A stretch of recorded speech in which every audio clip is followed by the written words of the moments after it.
Chilli powder అన్ని రకాల వంటలకు పచ్చళ్లకు సరైన chilli powder. No colour, no chemicals.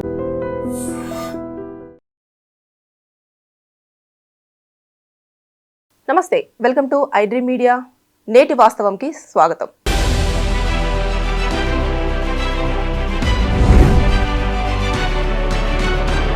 అమ్మ నమస్కారం. నమస్తే సంగీత.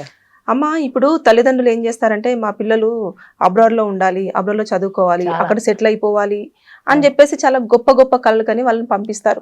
పంపించిన తర్వాత వాళ్ళ కెరియర్లో బాగానే సెటిల్ అవుతారు, అంతా ఉంటుంది. కొన్ని ఇయర్స్ తర్వాత ఇక పిల్లల కోసం ఎదురు చూస్తూ ఉంటారు, అరే ఇక్కడికి వస్తే బాగుండు అనేది. ఇది వాళ్ళ అభివృద్ధి అనుకుందామా, లేదంటే తల్లిదండ్రులే పిల్లల్ని ఏదైతే మన బంధాలు బంధుత్వాలు ఉంటాయో వాటికి దూరంగా పంపిస్తున్నారంటారా?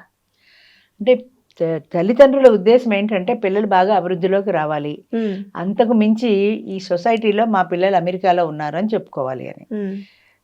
10 ఏళ్ల కిందట బహుశా నన్ను ఎవరో వాళ్ళ తెలిసిన వాళ్ళకి పరిచయం చేస్తూ, మేడం గారు ఇలా తోడున్న మేడం గారు వాళ్ళ పిల్లలందరూ ఫారెన్లో ఉన్నారు అని చెప్పాడు చాలా గొప్పగా. నేను వెంటనే నా పిల్లలు ఎవ్వరూ ఫారెన్లో లేరు బాబు, నా 3 పిల్లలు ఇండియాలోనే ఉన్నారు అని చెప్తూ, వాళ్ళు మాతృదేశాన్ని మాతృమూర్తిని వదిలి ఎక్కడికి వెళ్ళరు అని చెప్పారు. 2 పాయింట్లు, 1 మాతృదేశం, 2 మాతృమూర్తి. కన్న తల్లిని వదిలిపెట్టరు, వాళ్ళున్న దేశాన్ని వదిలిపెట్టరు. నా పిల్లలందరూ ఇక్కడే ఉన్నారని చెప్పా. ఆయన వెంటనే దిగాలి, అవునా మీ పిల్లలు ఎవరు ఫారెన్లో లేరా, ఉన్నారనుకో అంటే నేను డిగ్రేడ్ అయిపోయాను అక్కడ. అయ్యో, ఫారెన్లో ఉన్నారంటే నా లెవెల్ పెరిగేది, ఇండియాలోనే ఉన్నారంటే ఏదో గతి లేక పడున్నారన్నట్టు డిగ్రేడ్ అయిపోయాను. దాన్ని మనం డిగ్రేడ్గా భావించక్కర్లేదు. నా పిల్లలు ఇక్కడ ఉన్నారు, నన్ను ఇష్టపడుతున్నారు, నన్ను గౌరవిస్తున్నారు, అది ఒక క్రెడిట్ నాకు. అనుకొని ఆనందించాలి కానీ అయ్యో నా పిల్లలు అక్కడ ఫారెన్లో లేరే ఇండియాలో ఉన్నారు అదేదో తక్కువైనట్టు ఎందుకు బాధపడాలి. ఇప్పుడు పంపించేశారు, సరే అమెరికాలో ఉండాలి, పంపించేశారు. వాళ్ళకి అమెరికా కల్చర్ అలవాటు అయిపోయింది, ఆ ప్యాకేజీలు ఆ కంఫర్ట్స్ బాగున్నాయి వాళ్ళకి. ఇప్పుడు ఇండియా రమ్మంటే వాళ్ళు ఎందుకు వస్తారు? 100కి 90 మంది రారు, 10 మంది వస్తారేమో, ఎవరైనా వేళ్ల మీద లెక్క పెట్టచ్చు, కానీ 100కి 90 మంది రారు. ఎందుకంటే వాళ్ళకి అక్కడ లైఫ్ స్టైల్ అలవాటు అయిపోయింది. ఒక్కసారిగా మీరు నాకు నా అమ్మ నాన్న మీద నాకు ప్రేమ రావాలంటే వాళ్ళకి రాదు. ఏదో చిన్నప్పుడు మీరు పెంచారు, పెద్ద చేశారు, అయిపోయింది. ఇంకోటి ఏంటంటే, పూర్వం తల్లిదండ్రులన్నా ఫ్యామిలీ అన్నా ఒక ఫ్యామిలీ బాండింగ్ ఉండేది, ఈ రిలేషన్స్ ఉండేవి, ఆ రిలేషన్కి ఎక్కువ ప్రాధాన్యత ఉండేది. ఇప్పుడు అవన్నీ పోయినాయి. అంత రిలేషన్స్ లేవు, అంత ఎమోషనల్ రిలేషన్ లేదు, అంత బాండింగు లేదు. మీకు బాగాలేదా, డబ్బులు పంపిస్తాను, మంచి వైద్యం చేయించుకోండి. చచ్చిపోయారా, డబ్బులు పంపిస్తాను. అనాశరణాలయంలో అదే మన ఓల్డేజ్ హోమ్లో చచ్చిపోయారా, ఓల్డేజ్ హోమ్ వాళ్ళకి ఫోన్ చేసి మా అమ్మ నాన్నల క్రిమినేషన్ చాలా గ్రాండ్గా చేయించండి, అది వీడియో తీయించండి, ఆ వీడియో మాకు పంపించండి, మేము డబ్బులు పంపిస్తాం. డబ్బులు డబ్బులు డబ్బులు డబ్బులు, ఎక్కడ చూసినా డబ్బులే. జీవితంలో డబ్బు చాలా ప్రధానం కాదని నేను అంటలా, కానీ డబ్బే జీవితం కాదు, ఆ సత్యాన్ని అందరూ మర్చిపోతున్నారు దాదాపుగా. డబ్బుతో చాలా కొనుక్కోగలవు సుఖాల్ని, కానీ డబ్బుతో కొనుక్కోలేనివి కూడా ఉన్నాయి. ప్రేమ, అభిమానం, ఆప్యాయత, ఎమోషన్స్, ఇవన్నీ డబ్బుతో రావు, అవి సహజంగా రావాలి. అది పోయి డబ్బే జీవితం అనుకుంటే డబ్బుతో వచ్చే సౌఖ్యాలను కొనుక్కోగలవు, నువ్వు ఏసీ వేసుకొని ఆనందించగలవు, కానీ సహజంగా బయట మంచం వేసుకొని పడుకుంటే వచ్చే ప్రకృతిలో వచ్చే గాలి చల్లతనం ఎక్కడ వస్తుంది నీకు? రాదు కదా. అది ఎవరికీ ఎక్కర్లేదు ఈ రోజుల్లో. నాకు కంఫర్ట్గా ఉందా లేదా అంతే. ఇక పిల్లల్ని పంపించడంలో ప్రధాన కారణం పేరెంట్స్ అమ్మా. అదే వీళ్ళు పంపిస్తున్నారు పిల్లల్ని, వాళ్ళకి అంటే సొసైటీ కోసం పంపిస్తున్నారా, లేదంటే వీళ్ళే పిల్లలు సెటిల్ అవ్వడం కోసం పంపిస్తున్నారంటారా? ఒకప్పుడు సెటిల్ అవ్వడం కోసం, ఇప్పుడు సొసైటీ కోసం. సెటిల్ అవ్వడంతో పాటు సొసైటీలో మా పేరు బాగుండాలి, మా పిల్లలు ఫారెన్లో చదువుతున్నారంటే నాకు చాలా గ్రేట్, అదొక ప్లస్ పాయింట్ నాకు అనేటువంటి ఈ వ్యామోహం ఎక్కువైపోయింది. ఇప్పుడు ఏదైనా ఉంటే సోషల్ స్టిగ్మా ఎలా వస్తుందో అలాగే ఇది కూడా అంతే. నా పిల్లలు ఫారెన్లో ఉన్నారు, మా పిల్లలందరూ ఫారెన్లో ఉన్నారండి అంటది ఆవిడ గొప్పగా. ఒక్కొక్కసారి నాకు జాలేస్తుంది, ఇవాళ బాగానే ఉంది నీకు, నీకు 70 ఏళ్ళు వచ్చాక తెలుస్తుంది పిల్లల దగ్గర లేకపోతే ఎలాంటి ఇబ్బంది వస్తుందో అనేది. నాన్న వాళ్ళు లేకపోవటం వల్ల ఎంత ఇబ్బందో వయసు వచ్చాక తెలుస్తుంది. ఈ వయసులో 40-50 ఏళ్లలో తెలియదు, 60 కూడా తెలియపోవచ్చు, 70 దాటి 80లకు వస్తున్న కొద్దీ కూడా నీకు ఎమోషనల్ డిపెండెన్సీ పెరుగుతుంది. నాన్న వాళ్ళు ఒకళ్ళు ఉండాలి అనిపిస్తుంది, నీ మంచి చెడ్డలు చూసుకోవాలి అని అనిపిస్తుంది. ఇప్పుడు నాకు హార్ట్ అటాక్ వచ్చింది, నా కొడుకు ఉన్నాడు, పరిగెత్తుకుంటూ వచ్చాడు, హాస్పిటల్లో చేరాను, వారం రోజులు హాస్పిటల్లో ఉన్నా, రాత్రి పగలు అక్కడే పడుకున్నాడు వాడు, ఇంటికి కూడా వెళ్ళాల.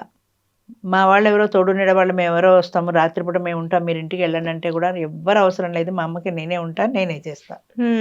వాడే ఉన్నాడు, చివరికి ఇంటికి వెళ్ళే వరకు కూడా వాడే ఉన్నాడు. సో అది అది ఒక దాన్ని ఏమంటారు, అది ఒక బంధం అంతే. అది ఒక ఎమోషనల్ రిలేషన్. అమ్మ నా కొడుకు అన్నీ ఒక ఎమోషనల్ రిలేషన్ ఉండాలి. అంతేగాని అమెరికాలో కూర్చొని నేను డబ్బులు పంపిస్తాను, మా అమ్మకి మంచి వైద్యం చేయించండి, మంచి నర్సును పెట్టండి, నువ్వు ఎన్ని చెప్పినా నువ్వు వచ్చిన ఆనందం మీ అమ్మకి రాదు కదా. రాదు. అది మర్చిపోకూడదు. నువ్వు ఉండే ఆనందం నువ్వు లక్షలు ఖర్చు పెట్టి మనుషుల్ని పెట్టినా రాదు. అంచేత ఎప్పుడు ఏ మనిషి అవసరమో ఆ మనిషి అందుబాటులో ఉండాలి. ముఖ్యంగా చనిపోయేటప్పుడు చాలామంది చుట్టూ చూసుకుంటారు, వాళ్ళు ఉన్నారా లేదా, వాళ్ళ పిల్లలు ఉన్నారా లేదా అని. ఎవరైనా అందులో మిస్ అయితే వాళ్ళ పేరు కలవరిస్తారు, వాళ్ళు రాలేదు, వాళ్ళని చూడలేదు అని. ఎందుకని? వాళ్ళ మనసు క్షోభిస్తోంది ఆ వ్యక్తిని చూడాలి అని. ఆ టైంలో నువ్వు ఒక క్షణం కనపడి పక్కన ప్రశాంతంగా కన్నుమూస్తారు వాళ్ళు. కరెక్ట్. అంచేత నీ వాళ్ళు అన్న వాళ్ళకి నువ్వు అవసరం, కానీ నీ డబ్బు కాదు. నువ్వు డబ్బు ఇవ్వకపోయినా పర్వాలా, కానీ నువ్వు మనిషి కావాలి అక్కడ.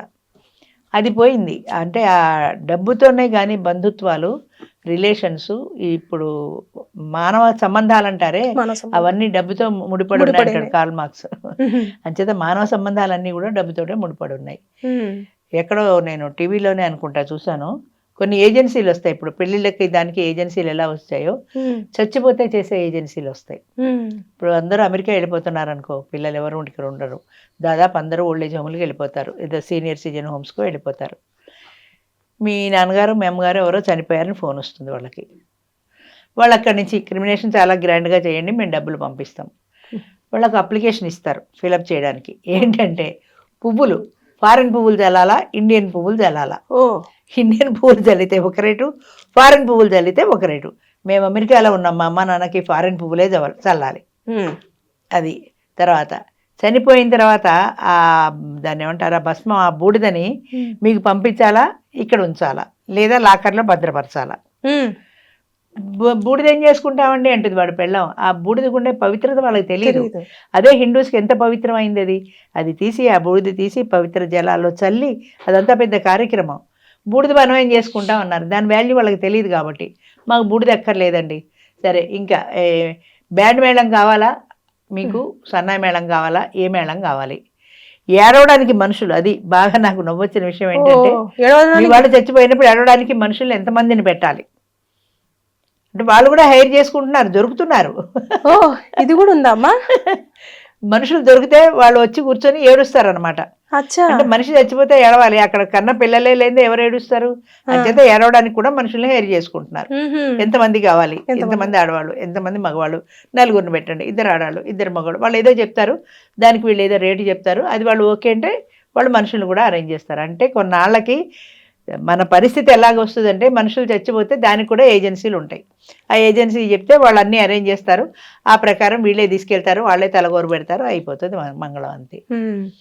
అంటే అందుకనే అమ్మా చాలా మంది తల్లిదండ్రులతో కలిసి ఉన్న దానికి తర్వాత కలిసి లేని దానికి చాలా తేడా ఉంటుంది. అంటే కలిసి ఉంటే వాళ్ళను మన కళ్ళ ముందే చూస్తూ ఉంటున్నాం కాబట్టి వాళ్ళకి ఏమైనా చిన్నది జరిగినా సరే అరే మన బాధ్యత కదా అన్న ఒక ఫీల్ వస్తుంది.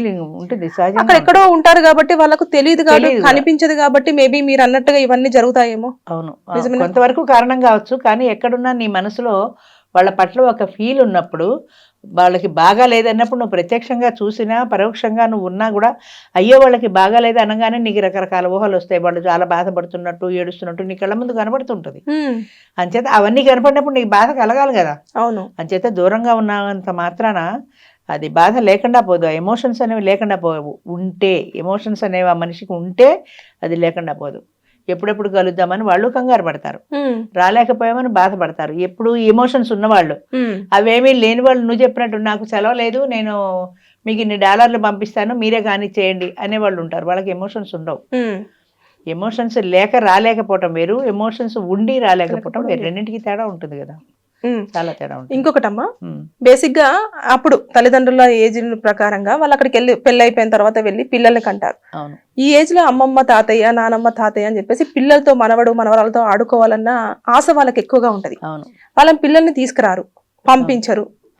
మీరు టచ్ చేస్తారన్నా కూడా వాళ్ళు టచ్ చేయనియరు ఈ ఏజ్ గ్రూప్ వాళ్ళని. ఎందుకని ఇది? ఇప్పుడు ఎక్కువ ఏం చూస్తున్నామంటే, డెలివరీకి వీళ్ళు వెళ్తారు, ముసలాళ్ళు వెళ్తారు, వాళ్ళు డెలివరీకి ఇండియా రారు. ఎందుకంటే ఆ పిల్లలు అక్కడ పుడితే, అమెరికాలో పుడితే అమెరికన్ సిటిజన్షిప్ వస్తుంది వాళ్ళకి. పుడుతూనే వాడు అమెరికన్ గా పుడతాడు. అంటే వాళ్ళకి ఫ్యూచర్లో వాళ్ళ పిల్లలు కూడా అమెరికాలో ఉండాలన్న ధ్యాస ఉంటేనే కదా. లేకపోతే డెలివరీకి రామ్మంటే ఎందుకు రావటల్లా? మేము అమెరికాలోనే ఉంటాం, మీరే వచ్చి పురుడు పోయండి, ఇక్కడే మా పిల్లలు పుట్టాలి, ఇక్కడే పుడితే ఇక్కడ అమెరికన్ సిటిజనే అవుతారు. వాడు అమెరికన్ సిటిజన్ అవ్వాలని నీకు ఎందుకంత తాపత్రయం? వాడు 25 ఏళ్ల తర్వాత వాడు మైండ్ ఎట్టుంటుందో, ఇండియా రావాలనుకుంటాడేమో, అప్పుడు కావాలంటే వస్తాడు, వాడికి కష్టం కదా, అప్పుడు అమెరికన్ సిటిజన్షిప్ అంటే కష్టం కదా, మా వాడు అమెరికాలోనే పుట్టాలి. అలాంటి పిల్లలు ఉన్నారు. అలాగే ప్రజెంట్ జనరేషన్ అయితే అలాగే కంటున్నారు. చాలామంది పేరెంట్సే పిల్లలు డెలివరీకి వెళ్తున్నారు. ఇంకోటి వియ్యపురాళ్ళ మధ్యన, వియ్యంకుల మధ్యన మంచి అయోధ్య, 6 నెలలు వీళ్ళు ఉంటారు, 6 నెలలు వాళ్ళు ఉంటారు. పిల్ల డెలివరీకి వెళ్ళిన తల్లిదండ్రులు ఒక 6 నెలల వరకు వీళ్ళు ఉంటారు, తల్లి తండ్రి. 6 నెలలు అయిపోయాక వాళ్ళు వస్తారు, ఛార్జీ హ్యాండ్ ఓవర్ చేసుకుంటారు, వీళ్ళు ఇండియా వచ్చేస్తారు. ఎంత అంటే వీళ్ళ మధ్యన అండర్స్టాండింగ్ కమర్షియల్గా నువ్వుంటావా నేనుంటావా అండంలోనే కానీ మిగతా విషయాల్లో లేదు. ఇక్కడ సీనియర్ సిటిజన్ ఎన్ఆర్ఐల అసోసియేషన్ ఒకటి ఉంది ఈ ఊళ్ళో. ఓకే. ఆయన చెప్పాడు ఒకసారి, ఒక 60 ఏళ్ల భర్త, 65 ఉన్నాయి ఆయనకి. ఆయన భార్య పిల్లలతో పాటు వెళ్ళింది, అక్కడే బాగుంది ఆవిడ, అక్కడే ఉండిపోయింది, ఆవిడ ఇండియా రాదు. ఈయన పిల్లలు రానియరు, వాళ్ళ అమ్మకే టికెట్ కొంటారు కానీ ఈయనకి కొనరు. ఈయన ఏదో మిడిల్ క్లాస్ మనిషి, టికెట్ ఖర్చు పెట్టుకు ₹1,00,000 అమెరికా వెళ్ళలేడు. అందుకని ఒకసారి పిల్లలు అడిగట, నేనా పెద్దవాడిని అయిపోయాను, ఈ వయసులో వండుకు తినే ఓపిక లేదు నాకు, మీ అమ్మనైనా ఇక్కడ పంపించండి, ఏదో ఇంత ఉడకేస్తుంది తిని పడుకుంటాం, లేదా నన్నైనా అమెరికా పిలవండి, నేను కూడా మీ అమ్మతో పాటు కలో గంజి తాగుతూ అక్కడే ఉంటాను అంటే పిల్లాడు అన్నట్ట, నువ్వు ఇక్కడికి వచ్చేస్తే నా పిల్లలు అమ్మ ఎక్కడ చూస్తుంది నాన్న, నీ సేవే సరిపోతుంది కదా. అంటే అమ్మ కేవలం పని చేయడం కోసం మాత్రమే, అంతే, అదే స్వార్థం. పని చెయ్యాలి. ఇప్పుడు వాళ్ళు ఒక కేర్ టేకర్నో ఒక ఆయానో పెట్టుకుంటే వాళ్ళకి బోలెడు ఖర్చు, ఒక జీతం అంతా వాళ్ళకే వెళ్ళిపోతుంది. అంచేత మనకి ఫ్రీగా వచ్చేది ఎవరంటే అమ్మ. అమ్మని పిలిస్తే అమ్మ ఎగేసుకుంటే వెళ్ళిపోతుంది, మనవాడిగా ఆడించుకోవడానికి. చివరికి అమ్మ వాళ్ళు మీరు జీవితంలో సెటిల్ అవ్వండి అని చెప్పేసి తీసుకెళ్తే పని మనిషిగా చేసేసి కూర్చోబెడుతున్నారు. ఎంతో మంది అలాగా పని మనిషిగా చేసి వాళ్ళకి మళ్ళీ వెళ్ళిపోతామంటే వాళ్ళ పాస్పోర్ట్ అది ఇవ్వక చాలా మంది ఉన్నారు అలాగా. వాళ్ళు ఇష్టపూర్వకంగా వచ్చేసి పంపించే వాళ్ళు సరే, నువ్వు వెళ్ళడానికి వీలు లేదని బలవంత పెట్టేట్టే పెట్టేస్తున్న వాళ్ళు ఎంతమంది. ఇక్కడ ఈ ముసలానికి జబ్బు చేస్తుంది, జ్వరం వస్తుంది, వాడు మీ నాన్నకి బాగాలేదురా వెళ్తానంటే పంపించరు. అలాంటి వాళ్ళు ఎంత బాధపడతారు. ఈ ఏజ్ లో చాలా ఇంపార్టెంట్ కదా అమ్మ, తోడు ఇంపార్టెంటే. కానీ కొంతమంది చాలా మంది దగ్గరికి వస్తూ ఉంటారు, మా ఆవిడ అమెరికాలో ఉందండి, పిల్లలతో ఉంటుంది, ఆవిడ ఇండియా రాదు, నాకు ఇంకో తోడు కావాలి. ఓకే. ఏమయ్యా మీ ఆవిడ ఎందుకు రాదంటే, ఆవిడ పిల్లలతో ఉందండి, ఆవిడకి అక్కడే బాగుంది. ఎంత బాగుండని కట్టుకున్న భర్త 30 ఏళ్ళు 40 ఏళ్ళు ఆయనతో సంసారం చేసిన తర్వాత ఒక ఎమోషనల్ రిలేషన్ ఎందుకు లేదు నీకు ఆయనతో? అయ్యో ఆయన ఉన్నాడో లేదో, తిన్నాడో లేదో, పడుకున్నాడో లేదో, ఎలా ఉన్నాడో అన్న ఆలోచన నీకు ఎందుకు రాదు? నువ్వు ఎన్ని కంఫర్ట్స్ ఉండని, ఇన్నింటి వెనక అది కూడా ఉంది కదా. అంటే ఈ ఆలోచన కంటే ఆవిడకి కంఫర్ట్సే బాగున్నాయి. మా ఆవిడ రాదండి, రాదో రానివ్వరో, అదే కారణం ఏదైనా కానీ కనీసం వీళ్ళు ఫోన్లో మాట్లాడుకున్నప్పుడైనా తెలుస్తుంది కదా. ఆవిడ ఫోన్లో మాట్లాడినప్పుడైనా నేను ఇక్కడ వస్తున్నానంటే నేను రాలేనండి అంటది ఆవిడ. పిల్లలు పంపలేదంటే తర్వాత సంగతి. అలా కొంతమంది ఉంటారు పంపని వాళ్ళు. కొంతమంది ఇక్కడ మన వాళ్ళతో ఆడుకుంటూ ఈ కంఫర్ట్స్కి అలవాటు అయిపోయి రాని వాళ్ళు కొంతమంది ఉంటారు. కానీ ఇక్కడ ఈ ముసలాయన ఈయన్ని తీసుకెళ్ళరు. పెద్ద ప్రాబ్లం ఏంటంటే భార్యాభర్త ఇద్దరు ఉంటే భార్య వల్ల ఎక్కువ ఉపయోగం ఉన్నాయి. ఇంటి మనిషి, పని మనిషి, వంట మనిషి, ఆల్ ఇన్ వన్ లా చేస్తుంది ఆడది. ఈ మగాడికి ఏం చేత కాదు కదా మా జనరేషన్. వాడు ఊరికే కూర్చుంటాడు బుద్ధ విగ్రహాల. వాడు కూర్చొని ఎందుకు మనకి వేస్ట్ క్యాండిడేట్ ఫుడ్ దండగా. అమ్మ అయితే అన్ని పనులు చేస్తుంది, ఇంత అన్నం పెడితే ఆల్ ఇన్ వన్ లా పనికి వస్తుంది. అంచేత తండ్రి రకాలి, అందరికీ తెల్లే కావాలి. ఇదే తల్లికి నా వయసు వచ్చాక 70 ఏళ్ళు దాటాక అటు పెట్టుకుంటారా? పెట్టుకోరు. ఎందుకని? పెడితే మళ్ళీ డబ్బులు కట్టాలి అక్కడ. అంచేత ఈవెన్ అప్పుడు ఇండియా పంపించేస్తారు. ఆవిడకి కన్ను నొప్పో కాలు నొప్పి వస్తే ఇండియా పంపించేస్తారు. ఇక్కడ మెడికల్ ఎక్స్పెన్సెస్ చాలా ఎక్కువ అని. అంటే మీ అవసరం వరకే ఆవిడని అట్టు పెట్టుకుంటారు. మీ అవసరం తీరిన తర్వాత వేస్ట్ పేపర్ లాగా విసిరి పారేస్తారు. ఆలోచన వెళ్ళే తల్లిదండ్రులకి ఎందుకు ఉండట్లా? మా అబ్బాయి రమ్మన్నాడని ఎగేసుకుంటూ వెళ్తున్నారే కానీ ఇప్పుడు మీరు ఓపికగా ఉన్నారు కాబట్టి రమ్మన్నాడు. ఇదే ఇంకో 30 ఏళ్ళు పోయిన తర్వాత మీకు 70 ఏళ్ళు వచ్చాక మిమ్మల్ని రమ్మంటాడా? రమ్మంట కదా. ఆలోచన మీకు ఎందుకు రాదు? అసలు ఆలోచన వస్తే అడుగు దాటి పెడతారా వాళ్ళు? వెళ్ళరు కదా. వెళ్ళరు. అంచేత పిల్లలకి ఎమోషన్స్ అనేవి ఎప్పుడైతే తగ్గిపోయాయో తల్లి బిడ్డల మధ్య బంధం కంటే కూడా కమర్షియల్గా అంటే నువ్వు వస్తే నాకేంటి ఉపయోగం అన్న ఆలోచన పిల్లలు. తల్లిదండ్రులే అందరూ పిల్లలు అలా ఉన్నారు అంటలేదు నేను, అలా ఉన్న పిల్లల గురించే మాట్లాడుతున్నాను. ఇప్పుడు అమెరికాలో ఉన్న వాళ్ళంతా నా మీద యుద్ధం చేస్తారు, మేమంతా ఇలా ఉన్నాం. అదేలేండి, అంటే తల్లిదండ్రులు కొంచెం ముందుగా మారాలి. అంటే దూరంగా పంపిస్తున్నప్పుడు వాళ్ళ బంధాలు ఎంతవరకు స్ట్రాంగ్ గా ఉంటాయి ఉండవు అనేది ఒకసారి ఆలోచిస్తే అవును వాళ్ళ కెరియర్ ఏమో గానీ వీళ్ళు పేరెంట్స్ కెరియరే మీరు ముఖ్యమో అనుకుంటే రేపు పొద్దున వృద్ధాప్యంలో వాళ్ళు తోడు రావాలన్నది ఆశ పూర్తిగా తుడిచిపెట్టుకోండి. అసలు ఆ విషయం ఆలోచించకండి. మేము ఓల్డ్ ఏజ్ హోమ్ పోతాం, మా బతుకు మేము బతుకుతాం, వాళ్ళ భవిష్యత్తే మాకు ముఖ్యమంటారా, పంపించేయండి. పంపించేసాక మళ్ళీ మాకు అవసరమైనప్పుడు రా అంటే రారు. అది గుర్తుపెట్టుకోవాలి కదా. బంధాన్ని కట్ చేసుకోవాలనుకుంటేనే పిల్లల్ని అబ్రాడ్ పంపించాలి. మీరు మాకు సంబంధం లేదనుకోండి, మీ జీవితం ఓల్డ్ ఏజ్ హోమ్ లో నడుపుతారో మీ జీవితం అయినట్టు మీరు నడుపుకోండి. మళ్ళీ వాళ్ళు రావాలి అనే ఆశని మొదటే తుంచుకుని పంపించండి. కానీ మేము రమ్మంటే రావాలి, మేము పొమ్మంటే పోవాలి, మేము పో అంటే అమెరికా వెళ్ళిపోవాలి, నువ్వు రా అంటే అమెరికా నుంచి వచ్చేయాలనుకోవడం కూడా వచ్చేస్తుంది కదా. అది వెళ్ళిన తర్వాత వాళ్ళ ఇష్టాలు అనేవి కొన్ని ఉంటాయి. 20-30 ఏళ్ళు వచ్చి అమెరికా వెళ్ళాక వాళ్ళ ఇష్టాలు ఉంటాయి. వాళ్ళకి ఇష్టమైతే ఉంటారు, కష్టమైతే లేదు. వాళ్ళ ఆలోచన కూడా మనం విలువ ఇవ్వాలి కదా. అది పోయి ఇప్పుడు మేము వృద్ధులు అయిపోయాం వచ్చేయండి అంటే ఎందుకు వస్తారు, రారు. వాళ్ళ ఇష్టం వాళ్ళది, అంతే. అమ్మ, మనం చేసే ఒక్క చిన్న తప్పు మన జీవితాన్ని కాకుండా మన కుటుంబాన్ని కూడా అగాధంలోకి నెట్టేస్తూ ఉంటుంది. అంటే ఒక వ్యక్తి 39 years పాటు కూడా అతనికి ఎలాంటి ప్రమోషన్ లేకుండా, ఎలాంటి ఇంక్రిమెంట్స్ లేకుండా చాలా అవస్థలు పడి అతను 100 రూపీస్ లంచం తీసుకున్నట్టు ఆరోపించబడ్డాడు. 100 రూపీస్ లంచం తీసుకున్నట్టు ఆరోపించబడి మొత్తం జైలు చుట్టూ తిరిగి అతను అందులో నుంచి బయటకు వచ్చేసరికి తన జీవితం మొత్తం అయిపోయింది. ఇలాంటివన్నీ చూసుకుంటున్నప్పుడు మనం ఎలా అంటారు అసలు? ఇప్పుడు చట్టానికి కళ్ళు లేవు అంటారు. అంటే చట్టం చెవులతో వింటుంది కానీ కళ్ళతో చూడదు.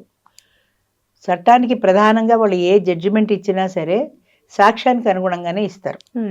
ఇప్పుడు ఒకడు హత్య చేశాడనే సాక్షులు ఉండి వాడు హత్య చేయలేదనే వాళ్ళు ఎవరు లేకపోతే వాడికి బలమైన సాక్ష్యం లేదు.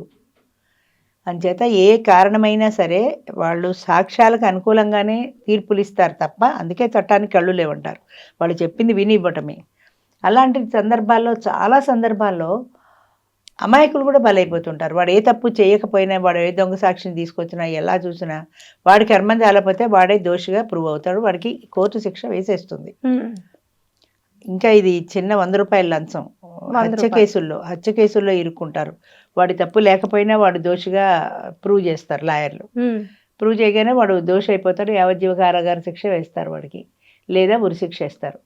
వాడి ఫ్యామిలీ పరిస్థితి ఏంటి? మీరు ఉరి తీశారు, లేదా వాడు జైలుకి వెళ్ళాడు, యావజ్జీవ కారాగార శిక్ష, వాడు జైల్లో ఉన్నాడు. వాడి పిల్లలకి, వీడికి ఉన్న ఉద్యోగం పోతుంది. ఇప్పుడు వీడికి పోయినట్టే, ఉన్న ఉద్యోగం పోయింది, ఆదాయం లేదు. ఆ కుటుంబం ఎలా బతకాలి? చదువుకునే పిల్లలు ఉన్నారు, వాళ్ళు ఫీజు కట్టకపోతే వాళ్ళ చదువులు పోయాయి. వాళ్ళ భవిష్యత్తు ఏమైంది? వాళ్ళు ఏదో మంచిగా చదువుకుని ఉద్యోగం చేసుకుందాం అనుకున్న వాళ్ళు ఈ కూలీ నాలి పనులకు పోవాలి. వాడు పెళ్ళం పోషించే స్థితి లేక, స్తోమత లేక అది ఎవరితోటైనా వెళ్ళిపోవాలి, లేదా ఇక్కడే నానా పాటలు పడి గిన్నెలు తోముకుంటూ బ్రతకాలి. వీళ్ళ జీవితం ఇంత కకావికలం అయిపోవడానికి కారణం ఏంటంటే వాడు జైలుకి వెళ్ళడం. వాడు జైలుకి ఎందుకు వెళ్ళాడంటే కోర్టు తీర్పుని బట్టి. కోర్టు అలా తీర్పు ఎందుకు ఇచ్చింది అంటే సాక్ష్యాన్ని బట్టి. ఏదో దుబ్బు ఎందుకు అడ్డం వచ్చామన్న కథ చెప్తారే మన వాళ్ళు, అలాగా సాక్ష్యాన్ని బట్టే కోర్టు ఇచ్చింది. సాక్ష్యాలు బలంగా ఉన్నాయి వాడు తప్పు చేశాడని, అంచేత కోర్టు తీర్పు ఇచ్చింది. ఈ దీంతో వాడు ఇప్పుడు వీడు 39 ఏళ్ళు పోరాడాడు. పోరాడుతూనే ఉంటాడు. ఒక్క సాక్ష్యము వీడికి బలమైన సాక్ష్యం లేకపోతే వాడు కేసు గెలవలేడు కదా. నేను నిర్దోషిని అని చూపించుకోలేడు. 39 సంవత్సరాల తర్వాత కోర్టు వాడు ఇన్నోసెంట్ అని తీర్పిచ్చింది. మరి 39 సంవత్సరాలు పోయిన జీవితాన్ని ఎవరిస్తారు వాడికి? వాడు యవ్వనంలో వెళ్ళాడు, వృద్ధుడిగా తిరిగి వచ్చాడు. ఈ మధ్య కాలంలో వాడి లైఫ్ అంతా అక్కడే పోయింది కదా. వాడు 25 ఏళ్ల వయసులో ఉండి 70 ఏళ్ల వయసులో బయటకు వస్తే వాడి లైఫ్ మొత్తం స్పాయిల్ అయిపోయినట్టే కదా. దీనికి ఎవరు ఇవ్వాలి పరిహారం? కింద కోర్టు తీర్పు కరెక్ట్ చేస్తూ పై కోర్టు నిర్దోషి అని ఇచ్చింది. మరి దోషి అని తీర్పు ఇచ్చిన కోర్టుకి శిక్ష ఏది? దోషి అని ఇచ్చారు కదా, అది కాదనే కదా ఆయన నిర్దోషి అని ఇచ్చాడు. మరి దోషి అని శిక్ష ఇచ్చింది అని జడ్జికి ఏది శిక్ష? వాదించిన లాయర్కి ఏది శిక్ష? లేదు. ఎందుకంటే కింద కోర్టు కాకపోతే పై కోర్టు కాకపోతే ఆ కోర్టు కాకపోతే సుప్రీంకోర్టు అని మనకి వెసులుబాటు ఉంది కాబట్టి సుప్రీంకోర్టు దాకా కేసులు వెళ్ళొచ్చు, అప్పీల్ చేసుకోవచ్చు. కానీ పైకోర్టు పెట్టిందే చివరికి ఫైనల్ డెసిషన్. దానికి కింద కోర్టులు ఎన్నైనా ఇవ్వనాయి. పైకోర్టు న్యాయం అంటే న్యాయమేది. మరి కింద కోర్టులో అన్యాయం జరిగింది కదా వాడికి. ఇప్పుడు మీరు నిర్దోషం తీర్పు ఇచ్చారు, కింద కోర్టులో వాళ్ళు ఇవ్వలేదు కదా. దానివల్ల వాడి జీవితం అంతా మరి జైల్లోనే ఉండాల్సి వచ్చింది కదా. దానికి గవర్నమెంట్ ఏం చేయలేదు. ఎందుకంటే కింద కోర్టు కంటే పై కోర్టుకి అధికారం ఎక్కువ ఉంది. ఆ అధికారం వల్ల నిర్ణయించే అధికారం జడ్జికి ఉంది, ఆయన నిర్ణయించాడు. దీనిని నచ్చపోతే ఇప్పుడు వాళ్ళు గవర్నమెంట్ కూడా పై కోర్టుకు వేసుకోవచ్చు. ఈ తీర్పు అన్యాయం, వాడు 100 రూపాయలు తీసుకున్నాడని. ఆయన కరెక్టే, వాడు 100 రూపాయలు బ్రైబ్ తీసుకున్నాడు అని తీర్పిస్తే అదే ఫైనల్. అంచేత కింద కోర్టు, ఆ పైన పై కోర్టు, ఆ పై కోర్టు, ఆ సుప్రీంకోర్టు వరకు కూడా ఈ కేసులు నడుస్తూనే ఉంటాయి. వీళ్ళ జీవితాలు వెళ్ళిపోతాయి. ఎంతోమంది మేము రాజమండ్రిలో ఉన్నప్పుడు రాజమండ్రి సెంట్రల్ జైల్లో చూశాను ఒకసారి. హత్యలు చేయకపోయినా చేసినట్టు ఉండి యావజ్జీవితం కారాగార శిక్ష అనుభవిస్తున్న వాళ్ళు. ఇంకొక ప్రమాదం ఏంటంటే వీళ్ళు పడి వీళ్ళ మనసులో కసి పగ రగిలిపోతుంది మనసు ఒంటరితనంతో. ఎందుకంటే నా ఫ్యామిలీని వదిలిపెట్టి వచ్చాను, నేను ఇక్కడ చెయ్యని తప్పుకు నేను శిక్ష అనుభవిస్తున్నానని. అలాంటి కోపంలో ఇలాంటి వాళ్ళు 2-3 చేరారనుకో, లేదా దొంగతనం చేసిన వాళ్ళు, క్రైమ్ చేసిన వాళ్ళు ఉన్నారనుకో, వాళ్ళ సావాసంలో వీడు కూడా క్రిమినల్గా మారే అవకాశాలు ఎక్కువ ఉన్నాయి. వీళ్ళ ఉద్దేశం ఏంటంటే 35 ఏళ్ల జైల్లో వీడు ఆత్మవిమర్శ చేసుకుని వీడు మంచివాడుగా మారతాడని వాళ్ళ ఉద్దేశం ఈ పనిష్మెంట్ ఇవ్వడంలో. కానీ వాడు మంచిగా మారే అవకాశం కంటే కూడా వాడు క్రిమినల్గా మారే అవకాశాలు ఎక్కువ ఉన్నాయి. అంచేత దీనికి చూసారు అమ్మాయి కేసులో అంటే జస్ట్ ఒక ఆరోపణ మాత్రం వేశారు, పంపించేశారు. కానీ దాన్ని ప్రూవ్ చేసుకోవడం కోసం 39 సంవత్సరాలు వీడు పోరాడాల్సి వచ్చింది. 39 సంవత్సరాల తర్వాత వీడిని విడిచిపెట్టారు. నేను ఇన్నోసెంట్ అని నన్ను విడిచిపెట్టారని అన్నా ఎవరు నమ్ముతారు? 70 ఏళ్ళ వయసులో వాడికి ఉద్యోగం ఎవరు ఇస్తారు? 39 ఏళ్ళు అయిపోయింది. ఈ 39 ఏళ్ళు మాత్రం నువ్వు క్రిమినల్వి అని అన్నారు అందరూ. వాడి పిల్లలు ఉద్యోగాలకు వెళ్ళినా కూడా వాళ్ళకు కూడా ఉద్యోగ అవకాశాలు లేవు, మీరు క్రిమినల్ పిల్లలు అని. ఇవాళ వీడు నేను మారిపోయానన్నా వీడికి ఉద్యోగం ఇవ్వడానికి వీడి వయసు అయిపోయింది, రెడీగా లేరు. ఒకవేళ ఎవరైనా ఇస్తామన్నా వాడికి ఓపిక లేదు చేయడానికి. ఏ పని చేయగలుగుతాడు 39 ఏళ్ళు జైల్లో ఉండి? కూలీనాలే చేసుకోవాలి. ఆ కూలీనాలి కూడా ఇప్పుడు నేను మారాను, కోర్టే నన్ను ఏంటి ఇన్నోసెంట్ అని తీర్పిచ్చిందని వీడి ఈ పేపర్ పుచ్చుకొని ఇంటింటికి తిరగాలి. వాడి జీవితం ఎంత నాశనం అయిపోయింది, వాడి కుటుంబం ఎంత నాశనం అయిపోయింది. దీనికి ఎవరు బాధ్యులు అంటే ఎవరు బాధ్యులు? తీర్పిచ్చిన కోర్టుని తినడానికి వీల్లేదు, దాని పై కోర్టు తీర్పిచ్చింది కాబట్టి తప్ప ఆయనకున్న పరిధిలో ఆయన కనుక ఆ ఉన్న సాక్ష్యాలను బట్టి ఆయన నమ్మాడు వాడు దోషి అని తీర్పిచ్చాడు. అది జడ్జిని తప్పుపడడానికి వీల్లేదు కదా. ఆయనకున్న పరిధిలో ఆయన ఇచ్చాడు. అప్పీల్ చేసుకున్నావు, అప్పీల్ ఆయనకు అనిపించింది వీడు నిర్దోషి అని తీర్పిచ్చాడు. ఆయనకున్న పరిధిలో ఆయన ఇచ్చాడు, ఈయనకున్న పరిధిలో ఈయన ఇచ్చాడు. అంచేత ఇది తప్పు ఇది ఒప్పు అని చెప్పడానికి మనం సరిపోము. అంటే మనం కూడా ఒక ముందు ఏదైనా తప్పు చేసే ముందు ఆలోచించాల్సిన అవసరం ఎంతైనా ఉందంటారు కదమ్మా. ఇప్పుడు చూసారు చాలా ఉంది, 100-150 పాళ్ళు ఉంది. కానీ ప్రజెంట్ రోజుల్లో జరుగుతున్నది ఏంటంటే కసి, పగ, ద్వేషం, రివెంజ్, ఈ 4 మాత్రం బాగా మార్కెట్లో తిరుగుతున్నాయి. అంటే ఎవడైనా ఏదైనా మామూలుగా తిట్టాడు అనుకో, వాడి మీద కసి. వాడు తిట్టాడని వీడిని చంపేసిన వాళ్ళు ఉన్నారు. వాడు కేవలం తిట్టాడు, నువ్వు కూడా 4 తిడితే పోయే కదా, వాడిని చంపేయడం ఎందుకు? అంటే కసి, వాడి మీద కోపం, వాడి పగ, ప్రతీకార వాంఛ చాలా ఎక్కువ ఉంటుంది జనాల్లో. ముఖ్యంగా క్లాస్ 4లో చూస్తానమ్మా నేను, చాలా విపరీతంగా ఉంటుంది. ఇప్పుడు నువ్వు తిట్టావనుకో, లేదా ఉద్యోగం నుంచి తీసావనుకో, నువ్వు నన్ను తిడతావా అంటే ఆ క్షణంలో ఆ అంతరం కూడా మర్చిపోతాడు. వాళ్ళు నాకు జీతం ఇచ్చి పోషిస్తున్నారు, వాళ్ళు తప్పు అనిపించింది, వాళ్ళు తిట్టారు, లేదా నేను తప్పు చేశాను, నేను మారుతాను అనే యాటిట్యూడ్ ఉండదు. నన్ను తిట్టారు, వాళ్ళు కనపడితే కాల్చి మారేయాలన్నంత కోపం ఉంటుంది. అంచేత ఇలాంటి కోపాలు, ఇలాంటి ద్వేషాలు ఉన్న కొద్దీ కూడా మనుషులు ఎప్పటికీ బాగుపడరు. ఏదో ఒక రూపంలో ఏదో ఒక కష్టం కలుగుతుంది వాళ్ళకి. దానివల్ల ఈ కష్టం కలిగిందని వాళ్ళు అనుకోకపోవచ్చు, కానీ ఖచ్చితంగా నష్టం అవుతుంది. అందుచేత మనం కోపం ప్రతీకారం తీర్చుకోవాలనే ముందు ఇప్పుడు పిల్లల్ని ఎత్తుకుపోతారు చాలామంది, పిల్లల్ని చంపేస్తారు. వాడి తండ్రి మీద కోపం కొద్దీ పిల్లల్ని ఎత్తుకుపోతారు. పిల్లడు ఏం చేశాడు మధ్యలో? అదే కదా, తండ్రి కదా తప్పు చేసింది. అంటే తండ్రిని బాధ పెట్టాలి, పిల్లాడిని చంపేస్తే తండ్రి బాధపడతాడు కదా. అంతేగాని వీడి ప్రాణం తీస్తున్నాం అన్న ఆలోచన వాళ్ళకి లేదు. అందుకని ఎంతసేపు తండ్రిని బాధ పెట్టాలి కాబట్టి వీడిని హింసిద్దాం, వీడిని చంపేద్దాం అనే ప్రతీకార వాంఛ ఉందే, అది వాళ్ళకి నిద్రాహారాలు ఉండవు. అవతల వ్యక్తిని బాధ పెట్టడమే జీవిత ధ్యేయంగా నడుస్తాయి. అంచేత ఎప్పుడైనా సరే ఈ ఒక కార్యక్రమం జరిగినప్పుడు, అంటే ఒకడు దోషిగా పట్టుబడినప్పుడు, కోర్టులో వాడిని బోన్లో నిలబెట్టినప్పుడు ఆ తరఫు వాదించే లాయర్ కానీ జడ్జీలు కానీ అందులో ఉండే నిజానిజాల్ని ఎంతవరకు పరిశీలించగలరో మ్యాక్సిమం అంతవరకు పరిశీలిస్తారు. కానీ వచ్చిన సాక్ష్యాలు వాడికి వ్యతిరేకంగా ఉంటే వాళ్ళు ఏం చేయలేరు. వాళ్ళ మనస్సాక్షి చెప్పచ్చు వాడు నిర్దోషాన్ని అనిపిస్తోందని, కానీ వాడు మనస్సాక్షి అక్కడ పనికిరాదు కదా, బోన్లో నిలబడదు కదా. అంచేత మనస్సాక్షితో సంబంధం లేదు, సాక్ష్యాలే సంబంధం.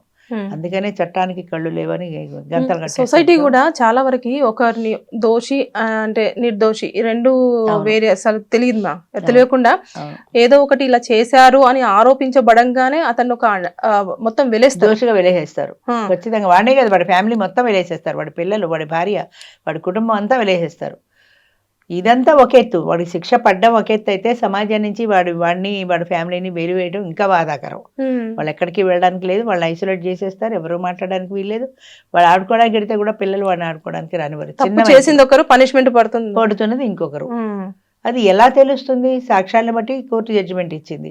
ఇప్పుడు ఇంకొకటి, వాడు ఏదో అప్పీల్ చేసుకున్నాడు, కానీ ఎంతమందికి అప్పీల్ చేసుకునేంత నాలెడ్జ్ ఉంటుంది, డబ్బు ఉంటుంది. లాయర్ డబ్బులు ఇస్తేనే వస్తాడు. గవర్నమెంట్ లాయర్ ఉంటాడు వెళ్ళడానికి, గవర్నమెంట్ లాయర్ ఎంతవరకు వాదిస్తాడు వీళ్ళ మీద? ఆయనకి అంత బాధ్యత ఏముంది? గవర్నమెంట్ జీతం ఇస్తుంది. ఇప్పుడు సినిమాల్లో అయితే ఫీజు లేకుండా కూడా ఎవరు నాకు అన్యాయం జరిగిందంటే వీళ్ళ తరఫున ఉచితంగా వాదించేస్తాడు లాయరు. రియల్ లైఫ్లో ఉన్నారా? రియల్ లైఫ్లో ఉండరు. నువ్వు డబ్బులు ఇస్తేనే వాదిస్తారు. ఎంతమంది లాయర్ల చుట్టూ తిరిగి డబ్బులు ఇచ్చి కేసు గెలవడం కోసమని ప్రయత్నం చేసే వాళ్ళు ఎంతమంది ఉంటారు చెప్పు? ఇందులో middle class, lower middle class వాళ్ళందరికీ డబ్బులు ఉండవు. అసలు ఉన్న ఉద్యోగంపై జీతమే లేకుండా ఉంటే జీతం మీద బతికే ఫ్యామిలీస్లో డబ్బులు ఎక్కడి నుంచి వస్తాయి? రైట్. అంచేత వాళ్ళకి బ్రతికే అవకాశమే లేదు. అంటే వీళ్ళు చేసిన తప్పుకి, వీళ్ళు ఇచ్చినటువంటి తీర్పుకి కొన్ని జీవితాలు బలైపోవాల్సిందే. వాడు దోషి బలవ్వాల్సిందే, వాడికి సంబంధించిన వాడి కుటుంబీకులు బలవ్వాల్సిందే. తప్పు రైటు కాకపోయినా కూడా. అంటే న్యాయ వ్యవస్థలో ఉండే లోపాలు ఉన్నాయి కొన్ని, అవి మరి కరెక్ట్ చేయాల్సిందే. అది ఎవరు మన చేతిలో ఉన్న పని కాదు, అది న్యాయ నిర్ణేతలు ఆలోచించాల్సిందే. థ్యాంక్ యూ అమ్మా. And for more videos, Please subscribe to iDream. Please subscribe to iDream. Please subscribe iDream. And please subscribe to iDream. For more videos, subscribe to iDream. please like, share and subscribe to the channel. Congratulations, iDream. Subscribe to iDream. Subscribe to iDream. So subscribe to iDream Media. iDream ki iDream team andarki huge congratulations. Please subscribe iDream Media. Please subscribe to iDream. Subscribe iDream. Please subscribe to iDream.